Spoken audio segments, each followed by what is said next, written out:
Artem Supa, Vladislav Ryshkov nummer 13, Alexander Kokorin nummer 14 og Alan Sagoyev nummer 18. Og Igor Kolyanov venjare tja ruska landslinjen.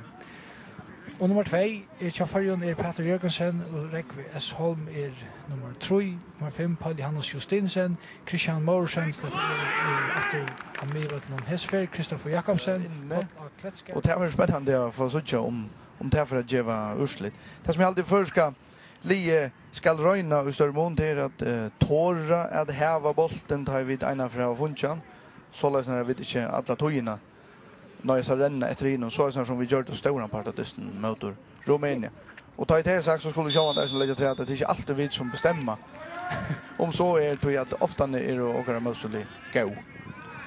Og til det nok også i Atrudea. Vi tosser vi Ivan Einsson Mosalenko. Ja, her Rosa på en av veien. Fann jo alle på det. Nudjaren. Putnik. Og jeg gav skåtteren på en av veien.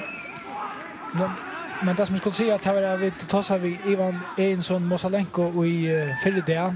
Og han vant ikke at det russiske livet var ønskott hos det rumenska som var her lærkvalget.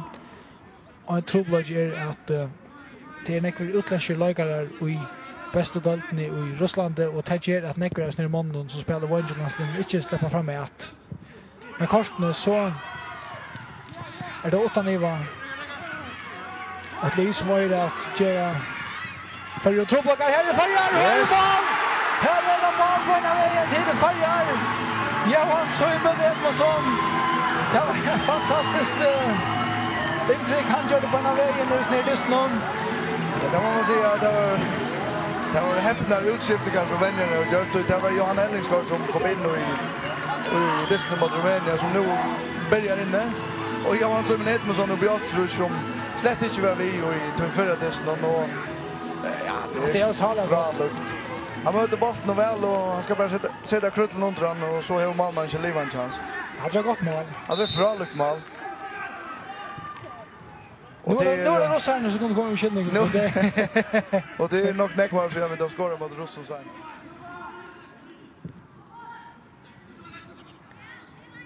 Jag ska det av Supa.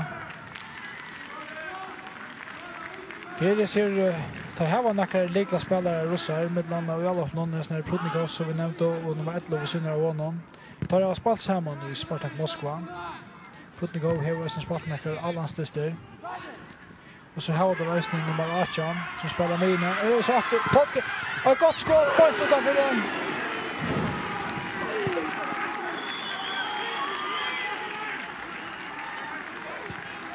Jag kurs det. Ja, vill jag gott han skjuter benen vägen vänstra ben. Håller mot rätt hörn. Ja, så kanske de får ett sånt all upp här och så nu. Inte några bort här nu. Oj! Oj! Ja, Malmö i vast ska han färra, ska han stanta och han fär. Och nej, det är nu ombestämmer han sig. Oj.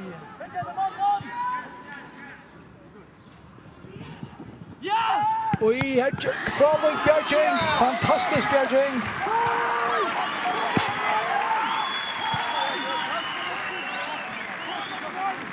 Där hade Prutnikov som Negorskojas mannen. Så går det rättlig vant i affär här. Oj, Björkan! Första lagarna vill jag ha att han var längst av dörren, men till dömar sista. Tar tacka hot och spark i kött. Så skulle förrän komma på plats. Oj! Hassen helt det förra målet, men här var Lukan bättre förstånd. Men här så jag vet att han spelar bara väl. Alltså Jan Pauli har spelat en.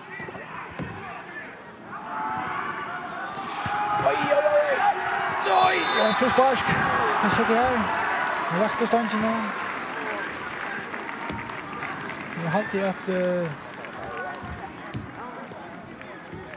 oj, just nu skallar jag en åt mig. Det kan också vara sportsledare det från. Ja, det är så nu allt. Dåliga frustrerade.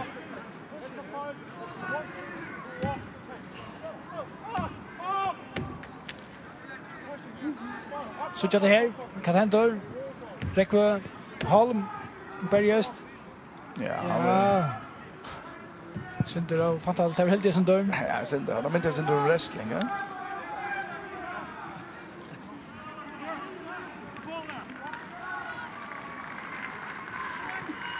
Utspaklet. Rosari Chavalben, Kokoren. Han är fröjer vänster. Väl tackla. Oj, Gabriel och Pavan.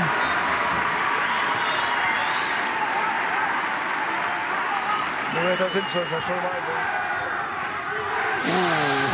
Ja. Och så jag tacklingsna. Ja, han tar både vid finchen.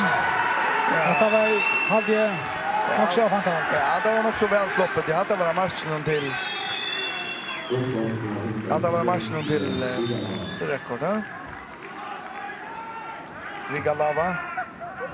Ja, Marsten är nog just att Sinter Axel Frusberg började. Det var bara från man undan så han fick hämten att följa.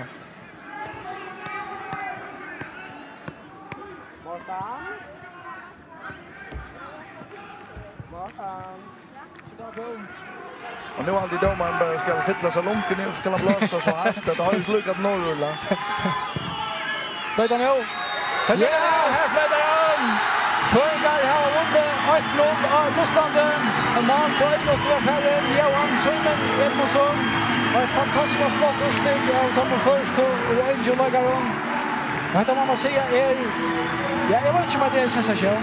Själva det där. Alltså, vi vinner mot tränare Staucho i fotbollen. Så själva det är en sensation. Här var det då egentligen landslig. Så möter vi spelare som andra får spela och högsta stöd här som där på.